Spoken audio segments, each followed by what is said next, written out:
Food and സ്പൈസസിലേക്ക് സ്വാഗതം. ഇന്ന് നമ്മൾ വളരെ ഹെൽത്തി ആയിട്ടുള്ളതും അതുപോലെ തന്നെ ടേസ്റ്റി ആയിട്ട് കഴിക്കാൻ പറ്റിയിട്ടുള്ള അവിലും എള്ളും വിളയിച്ചതാണ് തയ്യാറാക്കിയിരിക്കുന്നത്. അപ്പോൾ ഈ ഒരു കോമ്പിനേഷൻ എന്ന് പറയുന്നത് വളരെ ടേസ്റ്റാണ്. സ്ത്രീകൾക്കൊക്കെ കഴിക്കുന്നത് വളരെ നല്ലതാണ്. അയൺ ഡെഫിഷ്യൻസി മാറുന്നതിനും അതുപോലെ തന്നെ മുടി കൊഴിച്ചിൽ അതുപോലെ ശരീരവേദന എല്ലാം മാറുന്നതിനൊക്കെ ഹെൽപ്പ് ചെയ്യുന്നതാണ്. അപ്പോൾ വീട്ടിലുള്ള ചേരുവകൾ വെച്ച് തന്നെയാണ് നമ്മൾ ഈ ഒരു വിളയിച്ചത് തയ്യാറാക്കിയിരിക്കുന്നത്. സാധാരണ നമ്മൾ കർക്കിടക സമയത്താണല്ലോ എള്ള് വെച്ചിട്ടുള്ള ഡിഷൊക്കെ തയ്യാറാക്കുന്നത്. അപ്പോൾ ഇത് കർക്കിടക മാസത്തിൽ തന്നെ വേണമെന്നില്ല, ഏത് സമയത്തും നമുക്ക് ഈ ഒരു വിളയിച്ചത് തയ്യാറാക്കാവുന്നതാണ്. കുട്ടികൾക്കും അതുപോലെ തന്നെ വലിയവർക്കും ഒരുപോലെ ഇഷ്ടപ്പെടുന്നതാണ്. അപ്പോൾ നിങ്ങൾ ഇതുവരെ ഈ ഒരു രീതിയിൽ ട്രൈ ചെയ്തിട്ടില്ലെങ്കിൽ ഇതൊന്ന് ട്രൈ ചെയ്ത ശേഷം ഫീഡ്ബാക്ക് തരാൻ മറക്കരുത്. കൂടാതെ നിങ്ങൾ എൻ്റെ ചാനൽ ഇതുവരെ സബ്സ്ക്രൈബ് ചെയ്യാതെയാണ് കാണുന്നെങ്കിൽ സബ്സ്ക്രൈബ് ചെയ്യാനും ഈ വീഡിയോ ഇഷ്ടപ്പെടുകയാണെങ്കിൽ ലൈക്ക് ചെയ്യാനും കമൻറ്റ് ചെയ്യാനും അതുപോലെ ഫാമിലിക്കും ഫ്രണ്ട്സിനും ഒന്ന് ഷെയർ ചെയ്യാനും മറക്കരുത്. Thank you. കർക്കിടക സ്പെഷ്യലായിട്ട് നമ്മൾ തയ്യാറാക്കുന്ന ഈ എള്ളും അവിലും വിളയിച്ച് തയ്യാറാക്കാൻ വേണ്ടിയിട്ട് ഞാനിവിടെ ഇപ്പോൾ 1 കപ്പ് കറുത്ത എള്ളാണ് എടുത്തിരിക്കുന്നത്. ഇത് നമുക്ക് നന്നായി കഴുകിയെടുക്കണം. മണ്ണും അതുപോലെ തന്നെ പൊടിയൊക്കെ അടങ്ങിയിരിക്കുന്നതാണ്. ചില സമയത്ത് നമുക്ക് കല്ലും കൂടി കടിക്കാൻ കിട്ടുന്നതാണ്. അതുകൊണ്ട് തന്നെ എള്ള് കഴുകുന്ന സമയത്ത് ഒന്ന് അരിച്ചും കൂടി എടുക്കുന്നത് വളരെ നല്ലതാണ്. 1-2 പ്രാവശ്യം കൈവച്ചിങ്ങനെ തിരുമ്മി വേണം കഴുകിയെടുക്കാൻ. കഴുകുന്ന സമയത്ത് നല്ല കറുത്ത കളറിലായിരിക്കും എൻ്റെ വെള്ളം വരുന്നത്. 1-2 പ്രാവശ്യം വെള്ളം മാറ്റിയെടുത്തിട്ട് വേണം കഴുകിയെടുക്കാൻ. അതിനുശേഷം നമുക്കിതൊരു സ്ട്രെയിനറിലേക്ക് മാറ്റാം. ഇതുപോലെ ഒരു സ്ട്രെയിനറിലാക്കിയിട്ട് എള്ള് കഴുകിയെടുക്കുകയാണെങ്കിൽ നല്ലപോലെ തന്നെ കഴുകിയെടുക്കാൻ പറ്റുന്നതാണ്. ഇനി നമുക്ക് ഇതിൻ്റെ വെള്ളം പോകുന്നതിന് വേണ്ടിയിട്ടൊന്ന് സ്ട്രെയിനറിൽ തന്നെ വെക്കാം. അതിനുശേഷം നമുക്കിതൊരു തോർത്തിലോ അല്ലെങ്കിൽ ഒരു തുണിയിലോ പരത്തിയെടുത്ത ശേഷം നനവൊന്ന് മാറുന്നതിന് വേണ്ടിയിട്ടൊന്ന് വെയിറ്റ് ചെയ്യാം. പിന്നെ വേണ്ടത് അവിലാണ്. ഞാനിവിടെ ഇപ്പോൾ മട്ട അവിലാണ് എടുത്തിരിക്കുന്നത്. ഞാനിവിടെ ഇപ്പോൾ 1.5 കപ്പ് അവിലാണ് എടുത്തിരിക്കുന്നത്. ഇതുപോലെ കുറച്ച് കട്ടിയുള്ള അവിലാണ് നമുക്ക് ഇതിനു വേണ്ടി എടുക്കേണ്ടത്. 1 കപ്പ്, 1/2 കപ്പ്, അങ്ങനെ 1.5 കപ്പ് അവിലാണ് എടുക്കുന്നത്. പിന്നെ വേണ്ടത് തേങ്ങാപ്പീരയാണ്. ഞാനിവിടെ 1 കപ്പ് തേങ്ങ കട്ട് ചെയ്തെടുത്തിട്ടുണ്ട്. ഇത് നമുക്ക് മിക്സിയുടെ ജാറിലേക്ക് ചേർക്കാം. എന്നിട്ട് പൾസ് മോഡിൽ 1-2 പ്രാവശ്യം ഒന്ന് കറക്കി എടുക്കുമ്പോഴേക്കും നമ്മുടെ തേങ്ങാപ്പീര റെഡിയായി കിട്ടുന്നതാണ്. അങ്ങനെ നമ്മുടെ തേങ്ങാപ്പീരയൊക്കെ റെഡിയായി കിട്ടിയിട്ടുണ്ട്. പിന്നെ നമ്മൾ എടുത്തിരിക്കുന്നത് പീനട്ടാണ്, അതായത് നിലക്കടല. ധാരാളം പ്രോട്ടീൻ അടങ്ങിയിട്ടുള്ളതാണ് പീനട്ടിൽ. അപ്പോൾ ഇത് തൊലിയുള്ളതോ അല്ലെങ്കിൽ തൊലി ഇല്ലാത്തതോ എടുക്കാം. ഞാനിവിടെ ഇപ്പോൾ തൊലിയോട് കൂടിയിട്ടുള്ള പീനട്ടാണ് എടുത്തിരിക്കുന്നത്. ഇത് നമുക്ക് 1/2 കപ്പാണ് ആവശ്യമുള്ളത്. സ്ട്രെയിൻ ചെയ്ത് വെച്ചിട്ടുള്ള എള്ള് നമുക്ക് ഒരു കിച്ചൺ ടവലിലേക്ക് ചേർക്കാം. വെള്ളത്തോർത്തിലേക്ക് ചേർക്കുകയാണെങ്കിൽ കറ പിടിക്കുന്നതായിരിക്കും. അപ്പോൾ അതുകൊണ്ട് കളറുള്ള ഏതെങ്കിലും ഒരു തുണിയിലേക്ക് ചേർത്താൽ മതി. അങ്ങനെ എള്ള് ഞാൻ ഒരു ടവലിൽ ഞാൻ വിരിച്ച് വെച്ചിട്ടുണ്ട്. ഇതിൻ്റെ വെള്ളമേ മാറിയ ശേഷം നമുക്കതൊന്ന് ഡ്രൈ റോസ്റ്റ് ചെയ്തെടുക്കാം. അങ്ങനെ ഡ്രൈ റോസ്റ്റ് ചെയ്യാൻ വേണ്ടിയിട്ട് ഞാനൊരു പാന് സ്റ്റവിൽ വെച്ചിട്ടുണ്ട്. അതിന് ശേഷം നമ്മൾ ആദ്യം ഇതിലേക്ക് ചേർക്കുന്നത് പീനട്ടാണ്. ഇത് നമുക്ക് നന്നായി റോസ്റ്റ് ചെയ്തെടുക്കാം.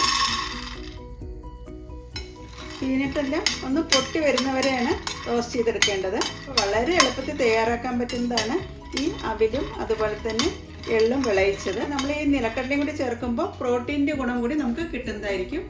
ഇത് തൊലിയോട് കൂടിയോ അല്ലെങ്കിൽ തൊലി ഇല്ലാത്തതോ നമുക്ക് ചേർക്കാവുന്നതാണ്. ഒട്ടും എണ്ണയോ അല്ലെങ്കിൽ നെയ്യോ ഒന്നും ചേർക്കാതെയാണ് നമ്മളിത് ഡ്രൈ റോസ്റ്റ് ചെയ്തെടുക്കുന്നത്. അങ്ങനെ നമ്മുടെ പീനട്ടെല്ലാം റോസ്റ്റായി വന്നിട്ടുണ്ട്. ചെറുതായിട്ട് പൊട്ടി വരാൻ തുടങ്ങിയിട്ടുണ്ട്. ഇനി നമുക്കിത് പാനിൽ നിന്ന് എടുത്ത് മാറ്റാം. ചൂടായി കിടക്കുന്ന സെയിം പാനിലേക്ക് പിന്നെ നമ്മൾ ചേർക്കുന്നത് അവിലാണ്. ഇതെല്ലാം റോസ്റ്റ് ചെയ്യുന്നത് ഒരു മീഡിയം ഫ്ലെയിമിൽ വേണം റോസ്റ്റ് ചെയ്തെടുക്കാൻ. ഒരിക്കലും ഹൈ ഫ്ലെയിമിലിട്ട് കരിയിച്ചെടുക്കാൻ പാടില്ല. നമ്മളിപ്പോൾ ഇതിലേക്ക് 1.5 കപ്പ് അവിലാണ് ചേർത്തിരിക്കുന്നത്.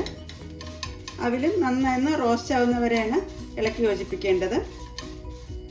പണ്ട് കാലങ്ങളിലൊക്കെ നമ്മൾ അവിൽ വിളയിച്ചൊക്കെ 4 മണിക്ക് ചായയുടെ കൂടെയൊക്കെ കഴിക്കുന്നതായിരിക്കും. ഇപ്പോഴത്തെ കുട്ടികൾക്കൊന്നും ഇതിൻ്റെ ടേസ്റ്റ് ഒന്നും അറിയില്ല. അപ്പോൾ അതുകൊണ്ട് തന്നെ നിങ്ങൾ എന്തായാലും ഈ ഒരു വിളയിച്ചത് തയ്യാറാക്കി എടുക്കേണ്ടതാണ്. അവിലെടുക്കുന്ന സമയത്ത് മട്ട അവിലെടുക്കാൻ നോക്കണം. ചൂടായി കിടക്കുന്ന പാൻ ആയതുകൊണ്ട് തന്നെ പെട്ടെന്ന് നമുക്ക് അവിലും റോസ്റ്റായി കിട്ടുന്നതാണ്. അങ്ങനെ നമ്മുടെ അവിലും നന്നായി റോസ്റ്റായി കിട്ടിയിട്ടുണ്ട്. ഇങ്ങനെ പിടിക്കുന്ന സമയത്ത് പൊട്ടുന്ന രീതിയിലേക്ക് ആവുന്ന രീതിയിലാണ് നമ്മളിത് റോസ്റ്റ് ചെയ്തെടുക്കേണ്ടത്. ഇനി നമുക്കിത് പാനിൽ നിന്ന് എടുത്ത് മാറ്റാം. റോസ്റ്റ് ചെയ്ത് വെച്ചിട്ടുള്ള അവിൽ നമുക്ക് ബൗളിലേക്ക് മാറ്റാം. അങ്ങനെ എന്താ ഞാൻ എള്ളും പാത്രത്തിലേക്ക് ചേർത്തിട്ടുണ്ട്.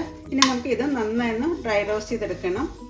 സ്ലോ ഫ്ലെയിമിൽ തന്നെയാണ് നമ്മളിത് ഡ്രൈ റോസ്റ്റ് ചെയ്തെടുക്കുന്നത്. എള്ളെല്ലാം പൊട്ടി വരാൻ തുടങ്ങുന്നവരെയാണ് നമുക്കിത് റോസ്റ്റ് ചെയ്തെടുക്കേണ്ടത്. അയൺ കണ്ടൻറ്റ് ധാരാളം അടങ്ങിയിട്ടുള്ളതാണ് എള്ളിൽ. അതുകൊണ്ട് തന്നെ സ്ത്രീകൾക്കും അതുപോലെ തന്നെ പീരിയഡ്സ് ഒക്കെ ഒന്ന് കറക്റ്റ് ആവുന്നതിനും ഒക്കെ ഹെൽപ്പ് ചെയ്യുന്നതാണ്. എള്ളിൻ്റെ ബലത്തിനും ആൻറ്റി ഓക്സിഡൻസ് ധാരാളം അടങ്ങിയിട്ടുണ്ട് എള്ളിൽ. അപ്പോൾ ഡെയിലി എള്ള് കഴിക്കുന്നത് വളരെ നല്ലതാണ് സ്ത്രീകൾക്ക്. അങ്ങനെ എള്ളൊക്കെ പൊട്ടി വരുന്ന സമയത്ത് നല്ലൊരു മണമൊക്കെ വരുന്നുണ്ട്. ഈ ഒരു സമയത്ത് നമുക്കിനി പാനിൽ നിന്നും എള്ളും എടുത്തു മാറ്റാം. അങ്ങനെ ഇതാ റോസ്റ്റ് ചെയ്തിട്ടുള്ള എള്ളാണ് നമ്മളൊരു പാത്രത്തിലേക്ക് ചേർക്കുന്നത്. നമ്മളിവിടെ മധുരത്തിന് വേണ്ടി ചേർക്കുന്നത് കരിപ്പെട്ടിയാണ്, അതായത് പാം ജാഗറി. ഇതിൽ ഒരു പാക്കറ്റ് എന്ന് പറയുന്നത് 400 ഗ്രാമാണ്. ഇതിൽ നിന്ന് നമുക്ക് 250 ഗ്രാം കരിപ്പെട്ടിയാണ് നമ്മൾ ഉരുക്കിയെടുക്കേണ്ടത്. അതിനോട് ഇപ്പോൾ 1.5 കരിപ്പെട്ടിയാണ് എടുത്തിരിക്കുന്നത്. ഈ ഒരു രീതിയിലാണ് കരിപ്പെട്ടി കിട്ടുക. ഇത് നമുക്ക് അങ്ങാടി കടകളിൽ നിന്നോ അതല്ലെങ്കിൽ സൂപ്പർ മാർക്കറ്റിൽ നിന്നൊക്കെ വാങ്ങിക്കാൻ കിട്ടുന്നതാണ്. നമുക്കൊന്ന് പൊടിച്ച ശേഷം അലിയിച്ചെടുക്കാം. കരിപ്പെട്ടി ഉരുക്കിയെടുക്കുന്നതിന് വേണ്ടി സോസ് പാൻ വെച്ചിട്ടുണ്ട്. ഇതിലേക്ക് ഞാൻ 1/2 കപ്പ് വെള്ളമാണ് ചേർക്കുന്നത്. അതിനുശേഷം പൊടിച്ച് വെച്ചിട്ടുള്ള കരിപ്പെട്ടി ഇതിലേക്ക് ചേർക്കാം. കരിപ്പെട്ടി കിട്ടിയില്ലെങ്കിൽ ശർക്കര വെച്ചിട്ട് നമുക്ക് വിളയിച്ചത് തയ്യാറാക്കാവുന്നതാണ്. ഒരു ഹെൽത്ത് ബെനിഫിറ്റ് ഒക്കെ ഉള്ളത് കരിപ്പെട്ടി ചേർക്കുമ്പോഴാണ്. നന്നായി മെൽറ്റ് ആവുന്ന വരെ നമുക്കൊന്ന് ഉരുക്കിയെടുക്കാം. പൊടിച്ച് ചേർത്തുകൊണ്ട് തന്നെ പെട്ടെന്ന് തന്നെ ഉരുക്കി കിട്ടുന്നതാണ്. ഇനി നമുക്ക് തേങ്ങ ഒന്ന് റോസ്റ്റ് ചെയ്തെടുക്കണം. അപ്പോൾ അതിനുവേണ്ടി ഞാൻ മിൽമയുടെ നെയ്യാണ് ചേർക്കുന്നത്. 1 ടേബിൾ സ്പൂൺ നെയ്യാണ് പാനിലേക്ക് ചേർക്കുന്നത്. ഇനി നമുക്കിതിലേക്ക് ഗ്രേറ്റ് ചെയ്ത് വെച്ചിട്ടുള്ള തേങ്ങാപ്പീര ചേർക്കാം. അതിനുശേഷം തേങ്ങാപ്പീര നന്നായി ഒന്ന് റോസ്റ്റ് ചെയ്തെടുക്കാം. നല്ല ചുമന്ന ബ്രൗൺ കളർ ആവേണ്ട ആവശ്യമൊന്നുമില്ല. വെള്ളമയൊക്കെ ഒന്ന് മാറി ചെറുതായിട്ടൊന്ന് മൂത്ത് വരുന്ന സമയത്ത് നമുക്ക് ഇതിലേക്ക് ഇനി കരിപ്പെട്ടി ഉരുക്കിയത് ചേർക്കാം. നെയ്യിൽ തേങ്ങ വറക്കുന്ന സമയത്ത് നല്ലൊരു ഫ്ലേവർ ആയിരിക്കും കിട്ടുന്നത്. അപ്പോഴേക്കും നമ്മുടെ കരിപ്പെട്ടിയൊക്കെ നന്നായി ഉരുകി വരാൻ തുടങ്ങിയിട്ടുണ്ട്. റോസ്റ്റ് ചെയ്ത് വെച്ചിട്ടുള്ള പീനട്ട് നമുക്ക് മിക്സിയുടെ ജാറിലേക്ക് ചേർത്ത് ഒന്ന് ക്രഷ് ചെയ്തെടുക്കാം. ഞാനിപ്പോൾ ഇതിൻ്റെ തൊലിയൊന്നും കളയുന്നില്ല. നിങ്ങൾക്ക് വേണമെങ്കിൽ ഇതിൻ്റെ തൊലി കളയാവുന്നതാണ്. പീനട്ട് ക്രഷ് ചെയ്യുന്നതിലേക്ക് ഞാനൊരു 5 ഏലക്കയും കൂടി ചേർക്കുന്നുണ്ട്. പിന്നെ ഇതിലേക്ക് ചേർക്കുന്നത് ഒരു 1/4 ടീസ്പൂൺ നല്ല ജീരകം. ഇപ്പോൾ ജീരക പൊടി ഉണ്ടെങ്കിൽ അതെടുത്താലും മതി. ഇനി നമുക്ക് ഈ പീനട്ടൊന്ന് ക്രഷ് ചെയ്തെടുക്കാം. പീനട്ട് ഞാൻ ഈ ഒരു രീതിയിലാണ് ക്രഷ് ചെയ്തെടുത്തിരിക്കുന്നത്. അപ്പോഴേക്കും നമ്മുടെ തേങ്ങയൊക്കെ നെയ്യിൽ നന്നായി റോസ്റ്റായി വന്നിട്ടുണ്ട്. ഈ ഒരു രീതി ആവുന്നവരെ നമുക്ക് റോസ്റ്റ് ചെയ്തെടുത്താൽ മതി. ഇതിൻ്റെ വെള്ളമയൊക്കെ നന്നായി മാറി വന്നിട്ടുണ്ട്. ചെറുതായിട്ടൊന്ന് ചുമക്കാൻ തുടങ്ങിയിട്ടുണ്ട്. ഇത്രയും വരെയാണ് നമ്മൾ റോസ്റ്റ് ചെയ്തെടുക്കുന്നത്. ഇനി നമുക്ക് ഇതിലേക്ക് ഉരുക്കി വെച്ചിട്ടുള്ള കരിപ്പെട്ടിയാണ് ചേർക്കുന്നത്.